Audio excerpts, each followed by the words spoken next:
Party Radio. Welcome to this brand new edition of 5 Round MMA. My name is Alex Ramirez. Alongside is my co-host Albert Cita, and on the phone, thank you. We have him, survivor of Hurricane. Was it Matthew? Gregor Mousasi on the East Coast, man. How's it going out there, man? Good, man. Hurricane Matthew passed by. Thankfully, not as strong as they predicted here in my area. Yeah. But I'm thankful for that. Cool, Dan. We are too, man. Good thing you and the family are all safe out there. I know it was getting a little scary out there when I think Fox Sports reported, you will die, and so your children will die. That meme's going around on the internet saying how serious this thing is. But glad you and the family are well. I took it seriously. Oh yeah, I took it seriously. I evacuated. Yeah. I'm around the Orlando area. I evacuated. I'm back. Everything seems like it didn't hit as strong as they said it was. So that's a good thing. Yeah, that's your first hurricane out there, right, since you moved out there? First hurricane warning? Second. Second? Oh, wow. No, second. Wow. Yeah. I would have been gone from the first. Yeah. Well, yeah. We got out here in the West Coast, we're going to get the earthquake anytime soon. Yeah. So. Well, actually, did you feel that little shaker the other day? Yeah. It was pretty cool. I haven't felt one in a while, so that was cool to feel. Natural disaster. So let's go ahead and jump into MMA. It's why we're all here today. UFC 204 is in the books. It's now part of history. Took place in England, live on pay-per-view. Main event between Dan Henderson and Michael Bisping. So let's get started with round number one. I want to talk about the main event. Promotional-wise, this was being advertised as Michael Bisping getting revenge for the knockout loss to Dan Henderson at UFC 100, the H-bomb heard around the world. It could have been promoted as Dan Henderson's last ride. Can he win? Can he win the championship and ride off to the sunset? Retire as a champion, but it really wasn't. It was all about Michael Bisping. Want to get revenge. Revenge is a dish served cold. It's sweet, sweeter than sweet, whatever. And Michael Bisping did win via unanimous decision. But I want to ask you guys: did he really get revenge on Dan Henderson, or did he just merely survive? Well, let me start off by saying that last week I think I made it very clear that this was a lose-lose situation for Michael Bisping, and I think it showed why it was a lose-lose situation. The fact that there can be an argument made that Dan Henderson probably won that fight. Yeah. Because I don't know if you saw the scorecards. I think all the judges didn't even give him the fifth round, which I thought Dan Henderson clearly won that fifth round. Yeah. But other than that, I think, one, he didn't get revenge because to get revenge, he had to return the favor.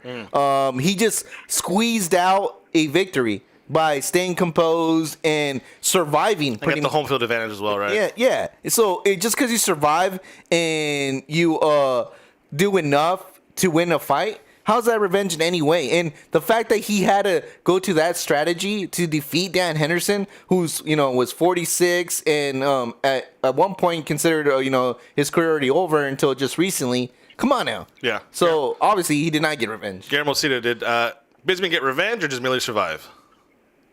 He got revenge, and I'll tell you guys why. He got the kitchen sink thrown at him, and he walked it off this time around compared to last time around. He was knocked out cold, so he was able to take the shot. Second is how embarrassing is it for Dan Henderson knowing that you threw the kitchen sink at him and come up short? Don't you think that's like a backhand? No, because the dude's 46, and if he had just a little bit more spunk in there, I think he would have finished that first round. Because Michael Bisping was in big trouble, but Dan Henderson gassed out really quick. So the shots weren't as accurate when he was on the ground. Like, yeah, sure, Michael Bisping took some, but the accuracy wasn't completely there. I think 3 years ago he would have been put out. Well, yeah, but the question is, did he get his revenge, right? Yeah. And to me, he did because Dan Henderson was kind of embarrassed when the decision came out. I mean, like, everybody kind of embarrassed that he lost. Won. It was, yeah, but I mean, like, still, I mean, like, isn't that embarrassing to me? I mean, like, nope. It's a joke on you, dude, to think that you won, and then in front of the whole world, knowing that you lost. So now, what do you think Michael Bisping is going to do? Like, if I threw the kitchen thinking you thought you won, but ultimately you didn't. You weren't. If I knock you down twice in a fight, trust me, I don't care what anybody says. I probably beat you. It was only the first 2 rounds. Yeah, I think Hendo said that after the fight that he wished they scored. The judges scored the fights on how you look after the fight. Then he would clearly be the winner. Michael Bisping looked like he got hit by a bus. Dan Henderson looked like he just went in a sparring session. Bisping posted a picture on his Instagram after the fight, And God, it looked like both his eyes are crying blood. That's how bad he looked. He looked horrible, but he survived. He's going home the champion for now. I think for me, I think my shot was more at the UFC promotional, how the way they sold this fight as Bisping getting revenge. He's gonna get revenge.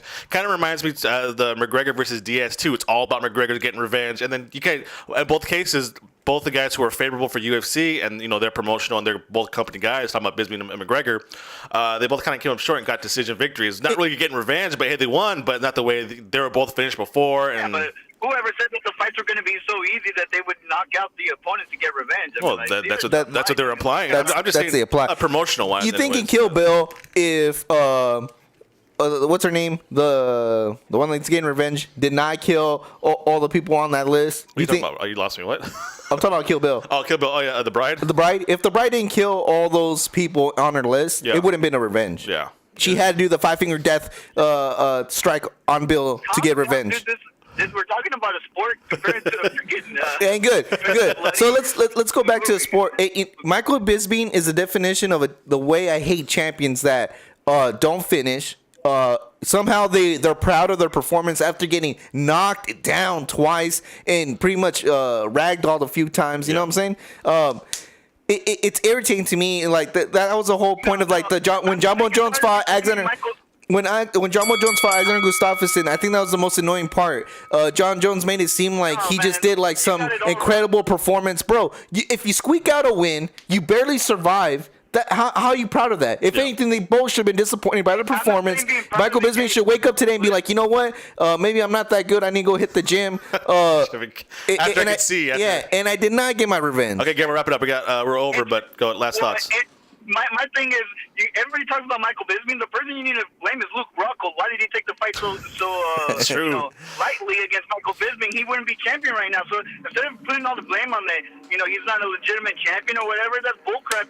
It's Luke Rockhold's ultimate fault. I mean, if he comes out the way he was supposed to, if he was injured, he should have canceled the fight to begin with. So don't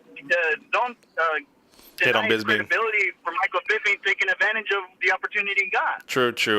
We all can agree is that congratulations to Hendo. Dan Henderson, a great career, king of the boots, super great champion. Had his own type of cool style, the way he would just kind of present himself and stuff like that. But speaking of cool style, I want to talk about 5 Rounds clothing line. They offer a unique collection of MMA apparel and accessories. They incorporate the culture, style, and attitude of MMA in their clothing line. They're consistently evolving and improving to become the best fight wear company possible in the MMA world. They actually released a new series of hats that are super sick. I like anyways. They make the fighter and the fight fan look good. So check out their line of t-shirts, hoodies, hats, and other great accessories at 5rounds.clothing. That's 5rounds.clothing. They're Canadian based, so that's why they don't have the .com, I assume. So and follow them on Twitter at 5roundswear and Instagram at 5rounds_5rounds. Get it on. So we're gonna take a small break and come back for round number 2. And Bisping called out the entire middleweight division after his fight in Octagon promo. So we're going to dissect that and see if he's really right in critiquing all of his fellow middleweights. So don't go anywhere. All right, welcome back. Time for round number 2. So after his fight and after Hendo cut his promo, Bisping always wanted to get the last word. Called out the entire middleweight division. He said something about Chris Weidman's a joke. He lost to Luke Rockhold. Luke Rockhold, you're a joke because I knocked you out in 3 minutes, buddy. I think he said Yoel Romero is a PED user. I mean, it's all the truth. Technically, Michael Bisping spitting the truth, but yet when he says it, I don't like the way he says the truth. I'm like, you can't really. He's not lying, but like, it's the thing. Like, how's that any different from Conor McGregor? What he said? It's true. That's what I'm saying. I don't know. I'm trying to dissect it. It's all on the delivery, bro. Everybody knows that. It's on the delivery. Like he didn't tell one lie, but yet when he says it, people get angry. So he's basically calling out the entire middleweight division, saying they're not on his level. He's saying, I'm not going to fight any of these guys because they're all coming off losses. So who's left? I mean, Mousasi. I think I know we're going to talk about it later, but it's clearly Mousasi. Well, I mean, you have 2 upcoming matches right now. What is wrong with you today, Albert? It cannot be Mousasi. We'll talk about him later on. So, Guillermo, we have Jacare versus Rockhold going to fight in a couple weeks, I think, in the fight night. And then you have Weidman versus Yoel Romero going down in UFC 205. So I'm pretty sure, is this kind of a mini tournament, or you think the winner of one of those? And that's literally the top 4. Yeah, but I mean, is it a mini tournament, or is the winner of those two, whoever has the best performance, number one contender? So let's say if Rockhold knocks out Jacare or vice versa, and Weidman or Yoel Romero goes to decision, does the winner of the Rockhold bout out, get a number one contender spot, or is it still gonna have him? Are we looking at an unofficial tournament here? No, it's actually. I mean, I would love for it to be a tournament. Let's be realistic. Ideally, a tournament makes the most sense, right? It's who Michael Bisping wants. That's ultimately what the answer is. Yeah. Who does Michael Bisping hate the most, or who is he willing to give a chance? He's not going to give Luke Rockhold a chance, I'll tell you that. Chris Weidman, it seems like he hates him the most. And it really comes out to Jacare and to Yoel Romero. So if one of those two guys to win, and Yoel Romero has some bad rep with the PED use, so ultimately it's Jacare. Jacare has the best chance to fight Michael Bisping because it seems like Michael Bisping might give him the opportunity because he hates him the least. That's a good point. So I think that if Jacare were to win this mini tournament, I think he's favored to be facing for the title. Yeah, I'm actually pulling for Jacare in this whole little thing. I think Rockhold had his chance, he blew it. Weidman, I think we saw against Rockhold, he's not really as dominant as he thinks he is, and Yoel Romero's a PED user, so I'm going for Jacare in this one just because I think it would be cool to see him fight for a title. Whenever we have a new champion like Michael Bisping, I feel that's when it gets the most interesting because I think any of these four guys will be an awesome matchup regardless of which one wins. I'm always for the story. So first of all, the bracket side, if we're going tournament wise, the Luke Rockhold Jacare already has a story in it. This is actually not their first time meeting each other, and so that's a story on its own. And then let's say Luke Rockhold wins, you have the bigger story of the third matchup against Michael Bisping that I think will sell tickets like hotcakes. Yeah, they're both 1-1 tiebreaker, right? As long as it's not in the UK, I don't see why Luke Rockhold will lose.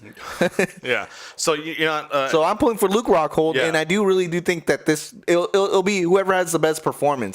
I think by default, if let's say Luke goes to decision and wins, and Weidman goes to decision and wins, I think Luke Rockhold gets it by default because there's more meat to this story there. Yeah, so not even like the whole All-American Chris Weidman getting a shot of redemption. Only if he gets an impressive finish. All-American against the Brit. No. I mean, I think they've done that UK versus USA too many times, and so especially with Michael Bisping. Yeah, so I mean, the consensus in this room, I think even popularity-wise, I think Luke Rockhold is probably number one, and then Weidman number two, and then I think Jacare for the hardcore fans, I know he's really up there. But Guillermo, is that what you're saying? Is Luke Rockhold the favorite if he even gets a win? No. I really don't. I mean, I think even if Luke Rockhold wins, I think he's looking out of the picture. I really think Michael Bisping has the same control as Conor McGregor. It kind of feels that way. You know, his word has a lot of weight to it. Yeah. And there's no way unless Luke Rockhold goes like on a 3-fight win streak, and I'm talking about beating Jacare and then facing the winner out of Yoel Romero, or even the loser Yoel Romero versus Chris Weidman, and then maybe facing Gregor Mousasi, then fighting Michael Bisping.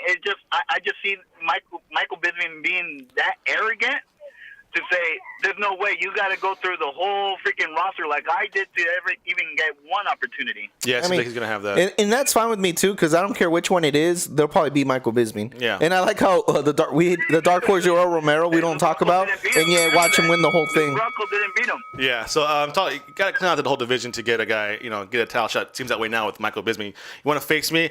Clean out the whole division, buddy. So speaking of cleaning stuff out, I want to talk about one of our great sponsors, Rockin Green Eco-Friendly Cleaning Products. Rockin Green is award-winning manufacturer of eco-friendly cleaning products designed to make cleaning easier and greener. I'm all about green. I'm all about, no GMO, all organic for me. Rockin Green products are the best laundry detergents, all natural cleaners because they are made with biodegradable plant-based ingredients.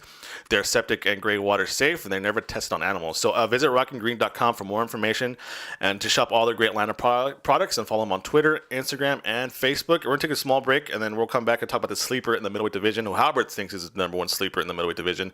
So it should be fun. It should be a head-button argument, so don't go anywhere. Time for round number 3. So round number 2, we talked about all the middleweight divisions, a little mini tournament. I guess you kind of have one going on there between Luke Rockhold, Yoel Romero, Chris Weidman, and Jacare. But there's one guy who was left out, who Albert thinks, and I kind of think too, to potential sleeper in the middleweight division. That's Gregor Mousasi, who was fought at UFC 204 and dismantled the great Vitor Belfort. Yeah. But Albert, you're kind of mad because he's not getting the credit you think he deserves. Not only was I mad, I'm irritated that the fact that I have a lot of respect for DC, I have some respect for Dominic Cruz because the guy is a lot of respect for Dominic Cruz. The guy's an amazing analyst, but boring fighter. What?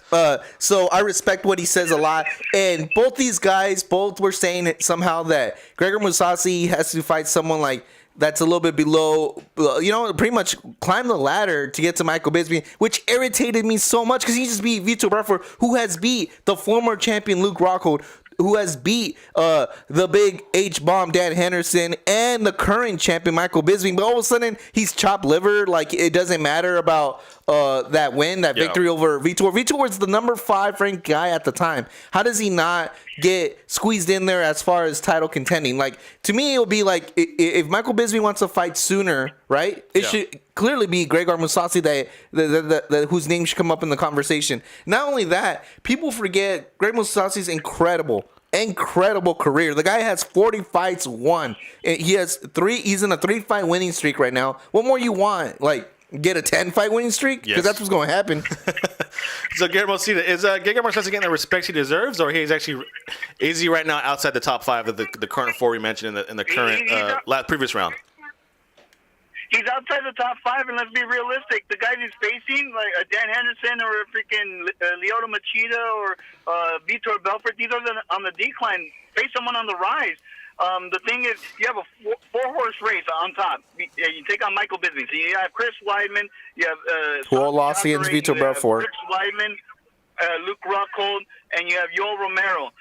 I'm not saying that Gregor Mousasi is not good, but given also the track record of his inconsistency, and I'll give you an example of the Uriah Hall fight. Oh yeah, Uriah Hall got caught, bro. He got a loss where he should have got a win, and to propel him even higher. He's the opposite of what Michael Bisping was able to do. Was he failed to take advantage of a situation, and because of that, he is where he is.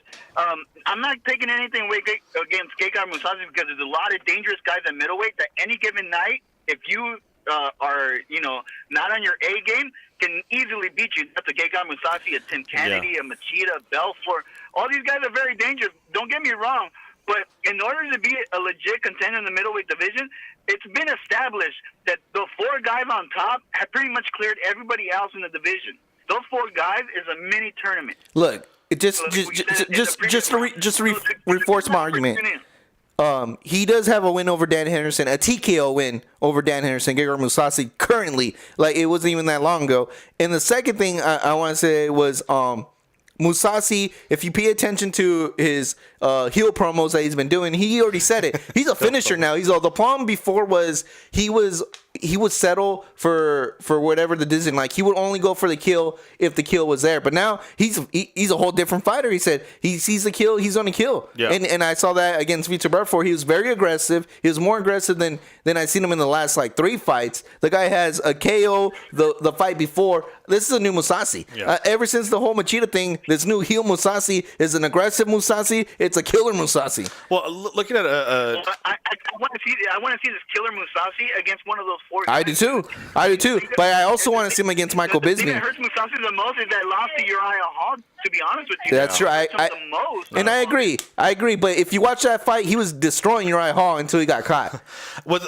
If you look at your Mousasi's tenure in the UFC, it kind of mirrors Michael Bisping a little bit. Like, he's fighting guys outside the top because, like, Thiago Santos, Thales Leites, Costa Philippou, Dan Henderson, Mark Munoz, Ilir Latif. Those are kind of Michael Bisping level fighters, right? And that's true. So it's almost like, I mean, it kind of mirrors the same quality of opponent. You know what I mean? But then he has those little sprinkles of good wins, like Dan Henderson, Vitor Belfort. So it's kind of weird. So I don't know, but I don't know. I think Mousasi is a sleeper. I think maybe as the dust settles, as the 4 top guys just beat up on each other, maybe Mousasi's just left there standing. Maybe that's the worst case scenario for Michael Bisping is like, I got to fight Mousasi, who's been a champion everywhere he's went. Here's the disadvantage of Mousasi also is that all 4 guys are already booked and healthy. Yeah. All four of the top guys are scheduled to fight. That's the disadvantage of Mousasi. When Michael Bisping came around, and again, he got the wins that he was supposed to, which Mousasi had. He got that win against Uriah Hall, and trust me, that's the biggest thing I blame against Mousasi. But had he gotten that fight, you can legitimize him saying, "Oh, let's say one of the top 4 are hurt for the championship fight. Hey, put him Mousasi. He's on a 5-6 fight win streak." Yeah. But no, it kind of derailed him. That's one part I would agree, because if he would have won that Uriah Hall fight, that's a 5-fight win streak that you cannot deny. Yeah. So then any type of injury or someone pulls out because of PED use, a la Yoel Romero, you could have easily slotted in Gregor Mousasi. But at this point, all 4 of them are healthy. Someone pulls out, there's another healthy guy of those top 4. Well, good thing Mousasi didn't even break a sweat, bro. Yeah, so we went over that one. So that's it for the round number 3. We're going to take a small break and enter the championship rounds on the other side of that break. But first, I want to talk about one of our major sponsors and a great partner of the show, Redemption Martial Arts. The RMA Foundation is a nonprofit organization with a primary goal of bringing awareness to bullying and providing people with accessible resources and training to help them combat bullying confrontations.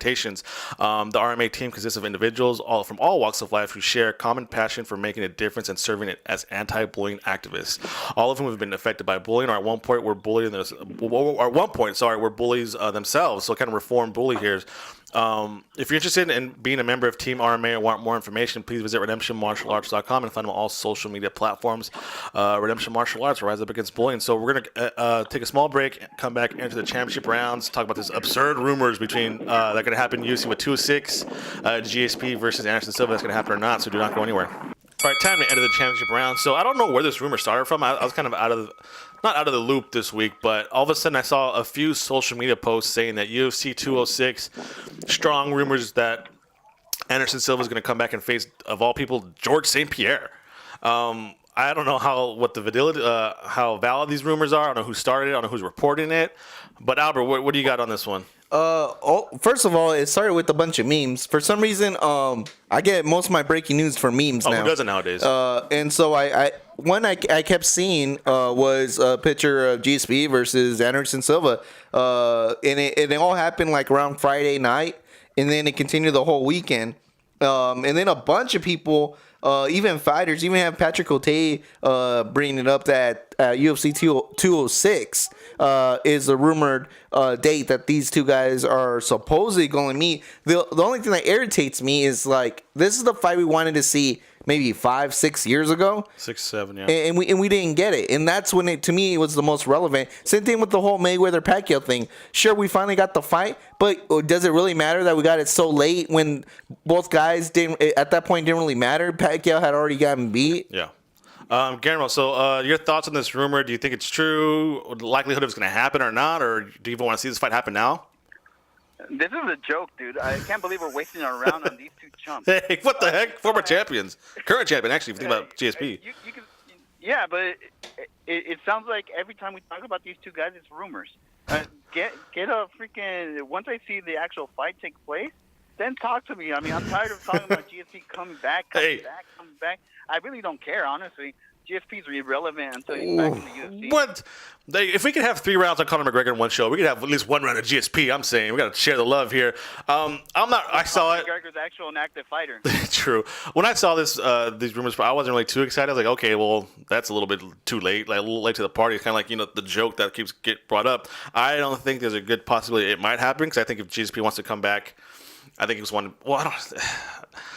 He says he doesn't want to fight for the title anymore, and he kind of turned down anything from that Tyron Woodley was throwing out there. Yeah. I think if he really wants, he can maybe face Michael Bisping down the line. But if he wants to return on Toronto, when it was in November, I believe. But even that, like, okay, let's say GSP comes back. He has an amazing performance against Anderson Silva. Yeah. Does that really award you a title shot now? Yeah, it's like, I mean, even DC's like, yeah, I beat. He never lost the title. Yeah, but even like when DC beat, he's like, yeah, I was in there. I mean, in the middleweight. But even like, is a win over Anderson Silva now as big a deal as it was 4 years ago? Come on, the guy's 41 years old. It's just the prestige of GSP, though. Look, Chris Weidman took this guy's soul pretty much. destroyed his body. Yeah. He broke the chin. He broke the leg. And he has never been the same. Everyone else is getting the remains, right? Yeah, and he's never been the same ever since. So come on now. I mean, they're trying to say that Michael Bisping defeated him, and that's kind of like is post Weidman. Anything Anderson Silva post Weidman's kind of like a shadow of himself. If you defeat Anderson Silva post Weidman, it doesn't really mean anything. Yeah. Pre Weidman, yeah. Which is nobody actually. Yeah, I just this rumor I think it had to be addressed because it's two of the biggest stars in the history of the UFC. And you know what's funny too? It's almost like a book. The climax of this story was when he lost to Chris Weidman, and after that, it's all downhill, and we're almost to the closing resolution. Yeah. And if the closing resolution is him versus GSP, what a sad. It's gonna be a loss for him because GSP is gonna use a grounded pound and take him. We saw what DC did. I mean, obviously DC's a more caliber wrestler than George St. Pierre, but George made no slack either. So I don't know. I just don't see excitement at all for this. Again, and this is the annoying part about Dana White and why the guy has never got any respect from me. Yeah. Never will probably. He was over there. He's a billionaire. I don't care if he really wants your respect, whatever. But it's okay. Or multi-millionaire. Because he was out there crying about that. Boxing couldn't get that Mayweather-Pacquiao fight when it mattered, and he was very critical, like, when it happened, like, who cares now? Look at you, bro. We could have had such a big super fight when it was big, and you couldn't get it done. So shut up. And then you finally give it to me. You give it to me when it's the whole Rocky Balboa versus who knows what. What was that movie where the two old guys finally fight? Oh, was it the... Yeah, talking about De Niro. Yeah, De Niro and nobody. And why should anybody care? Nobody wants to see no senior. Because it's De Niro and Stallone. That's why nobody wants to see no senior matchups. Guillermo, final word on this. I'm sick and tired of you guys blaming Dana White. It sounds to me the whole entire time it was George St. Pierre. See, what you don't understand, Guillermo, is if you throw a couple $1 million their way, that solves everything. That changes everybody's move. All right, so that's it for round number 4. We got one more round coming up. Talk about UFC Tough Latin America finale, and it's gonna be main event by 2 guys who have Conor McGregor on. Well, actually, one guy has Conor McGregor on the one. The other guy hasn't really talked crap about Conor McGregor, so we'll go dissect that main event and all other good stuff. So one more round in, hang around. All right, time for the 5th and final round. UFC Fight Night Tough Latin America, or UFC Tough Latin America finale, Fight Night, whatever you want to call it, will air this weekend. Main event between Rafael dos Anjos and Tony Ferguson. 2 guys, two very dangerous men in the lightweight division. RDA has a history with Conor McGregor, but Tony Ferguson, his history seems to go with his main rival is Khabib Nurmagomedov, right, Guillermo? Yes, he is. So, I mean, it kind of be a little... I mean, obviously, all 3 men are on the outside looking in at Conor McGregor versus Eddie Alvarez, but an impressive performance for either man. Will that propel him to the number 1 spot, or are they still behind Khabib no matter what? I think they're behind Khabib, but think about this. Khabib has a history of being injured. Yeah. So, I mean, like, this is a good opportunity for both guys to, give it all they have so they can actually possibly contend for that championship, because you don't know if Khabib's going to be there. And especially remember, Khabib is, I don't know if he's 100% Muslim, but he does take, a couple months out of the year. Oh, yeah, he does. He's actually going to fight Michael Johnson in UFC 205, and if Michael Johnson wins that fight, then those are a complete wrench in everybody's plans. But, Albert, what do you think? Are they behind Khabib no matter what? Of course they're behind Khabib no matter what. But the other side, the other flip side to it is that whoever wins this bout might be able to fight Khabib before even fighting the belt, because if Conor McGregor wins, knowing him, he calls the shots. Yeah. So if he wins, who knows if he's gonna take a break, if he's gonna fight at 145, or if he's gonna do another super fight, because that guy really runs the show. And if that's the case, one of these guys can potentially face Khabib and then face the champion. Yeah. So there's so much that has to play out. That's not even funny. Yeah. So all you can do is have a amazing performance and put yourself in that situation. But it's so complicated. There's no way we can even, I feel, tackle who really is up for that belt. For the sake of just continuity and keeping things in line, I'm hoping Eddie Alvarez just because I'm so tired of these guys not getting title shots that they need to get title shots. But so this card will take place in Mexico City, so it's heavy on the Mexican fighter side. You got El Cucuy, should make a good spot. I think everybody's lost Gamble here, but anyways, we continue with him. Diego Sanchez, the return of Diego Sanchez against a Polish fighter, Marcin Held.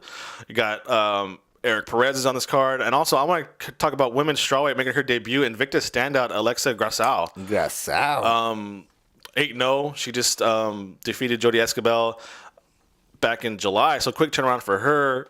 And clearly, this looks like a matchup that was intended for her to win. Yeah, she's going to Heather Jo Clark. So who is 7-5. Yeah.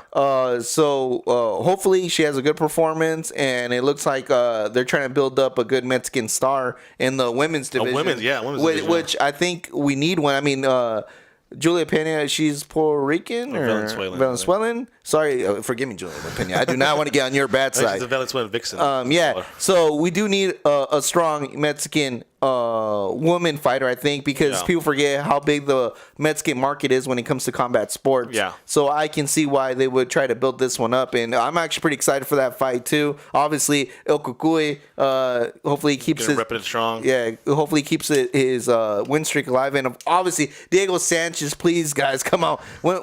When do I not want to see Diego? Diego can be fighting anybody, but it does seem like they're kind of using Diego Sanchez as an enhancement talent, to tell you the truth. It really does. Well, he's fighting a Polish fighter. I'm not too familiar with him. I think his record's 22-4. Yeah, wow. So it does seem like it's a guy that they have seen some potential in. And what better? I mean, if the guy gets a win over Diego Sanchez, that's still pretty huge. Keep in mind, Diego Sanchez only has 9 losses with 28 wins, which is still pretty impressive in the UFC. But I'm still hoping for Diego being Diego, and hopefully he gets the win, actually. Yeah, for Mr. Marcin Held from Poland. He's actually a Bellator fighter. For a long time in Bellator. Well, yeah, I had since 2011 he's been fighting for Bellator. Last loss was to Will Brooks, who's the former champion. So, there you go. I mean, and that was a decision. So Will Brooks is a top fighter. So this guy might be serious business. Like you said, Diego Sanchez could be an enhancement talent and to show off what this guy. I hope it's not the case. Yeah, the moment I saw this, that's what the first thing came to mind. It feels like it's like an enhancement talent fight for him. So hopefully Diego gets the upset, and hopefully Diego is ruthless like we always like him. And it's in Mexico City, so he's gonna blow the roof off that place. Yeah, so it's gonna be kind of great. So is this actually what's gonna happen? November 5th. This is the next coming up one. Or actually, the next one is Lamas. What's with Lamas versus Penn? But that got it got canceled because BJ Penn got hurt. So that whole thing was completely scrapped. So you got guys like Derek Lewis, Cole Miller, and Sam Alvey were completely scrapped. So it's another thing if you're gonna go to so-and-so. So the next one's gonna be November 5th. A little break for the holidays and stuff. That should be kind of fun to watch it. But I think I'm super excited. That's the next event. That's gonna be the next event now. So nothing next weekend for the UFC because they just overbooked themselves and they can't survive when the main event goes. The whole card's got to go. So the next will be November 5th, UFC Latin America. So we'll probably touch on that again before it comes up. That's it for this week's show. Yeah, good stuff. I want to thank Guillermo for calling in from Hurricane Matthew, surviving the weather in the storm, like they say. So make sure to follow us on Twitter and Instagram, and check out this podcast, another great podcast at FiveBookMMA.com. FiveBookMMA.com is the only place where you'll find the real combat sports news from all over the world. A website you can trust with accurate news from MMA, kickboxing, boxing, and local promotions from ones like UFC, Bellator, MMA, World Series of Fighting, RFA, Titan FC, King of the Cage, Golden Boy Promotions, Lion Fight, all that good stuff. So make sure to follow them on Twitter, Instagram, and Facebook. And a big thank you for them for big supporters of us. Follow us on Facebook, Instagram, Twitter at FiveRoundMMA. It's FIVE. Like us on, like I said, subscribe to us on, what did I say? Like, subscribe, do it all. Podomatic, iTunes, YouTube.